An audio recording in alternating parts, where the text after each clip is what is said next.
Alright guys, so I just want to show you how to set up an IV infusion using your PICC line.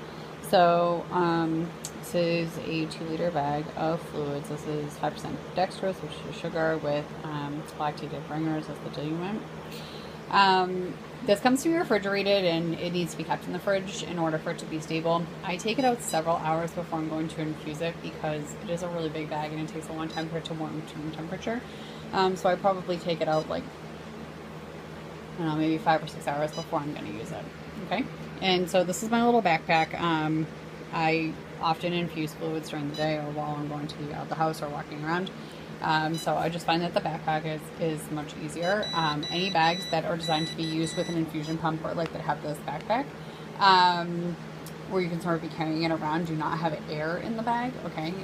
Traditionally we hang fluids and IV solutions like on the pole above us so that the air rises to the top and we don't get any air bubbles in the IV. Okay, and so over here this is my infusion pump. Okay, so what I'm going to do is I'm going to take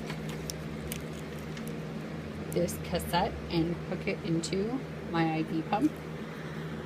Okay, so what I'm going to do is I'm going to hook the cassette into the line. So one thing that's really important to note about this particular fluid setup as opposed to something else that you might see is that it is pre-primed, which means there's fluid in the line already and there's not air in there. Okay, so it doesn't have to be primed, and I'll explain what that means in a second. So you push the cassette in, all right, and you take like, I don't know, something with a hard edge. I usually use a quarter. Push it, turn it, okay, and it tells you that it knows that it's attached. You, yes, reset the volume to 2000 ml. Okay, so I put this in its little holder here, and I also lock the fluids into place. Okay, and it's very simple. So anytime you're going to be accessing your PICC line, for the most part, you're going to use the following sequence of activities: saline, administer, saline, heparin. Okay, so that means you flush with saline before you do anything. You then do whatever you're going to do to the line, be it IV push meds or infusion or drawing blood or checking for blood return or like whatever it is that you're going to be doing. So you clean the line the same way.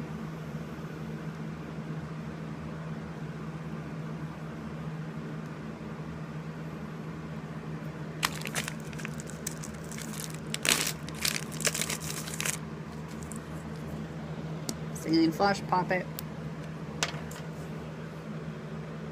Shut the air.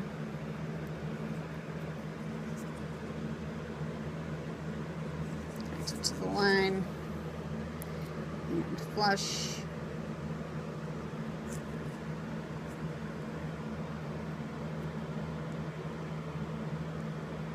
Okay. And then disconnect it. And take off the cap. The IV fluids line. Lower lock them together. Okay. Press yes to start the pump. I make sure my PICC line is unclamped and the fluid line is unclamped, and we are good to go. Okay, now I mentioned a second ago that this line is already primed. That's really important because sometimes you get bags of like electrolytes or just various medications, whatever. What you have to do is you have to actually unclamp the bag and let the fluid run through the line and out, you know, like when it's not attached to your PICC line. So like you would let it run through like this tubing and uncap the end and let it run out onto the floor so that you knew that the flow was working properly and also that there wasn't any air in there.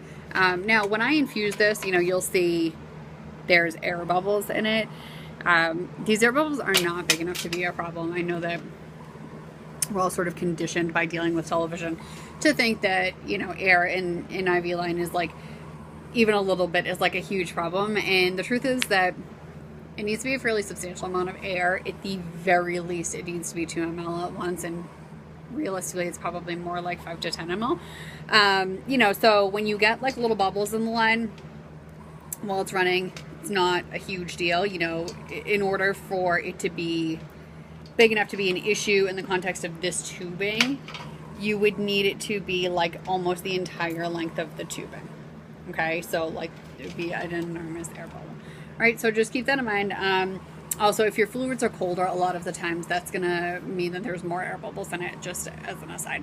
So if the fluid is really cold and you're seeing more bubbles than usual, like that could be why. So, all right, thanks a lot.